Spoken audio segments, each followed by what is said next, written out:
Hi friends, good afternoon. তোমরা সবাই কেমন আছো? আমি রান্না করছি বাঁধাকপির ছেচকি।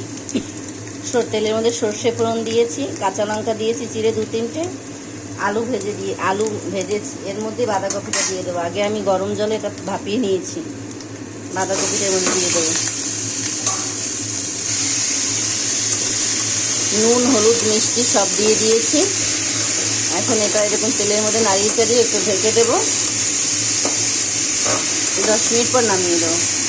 জিরে গরম মশলা দিয়ে যেই তার বাঁধাকপির যে আমরা রান্না করি ওটার এক স্বাদ, সর্ষে ফোড়ন দিয়ে শুধু কাঁচা লঙ্কা চিড়ে এটার এক স্বাদ। নিশ্চয়ই তোমরা খেয়ে থাকবে।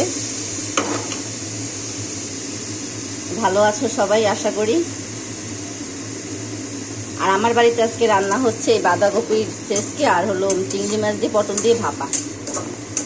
ভালো থেকো তোমরা সবাই। Thank you.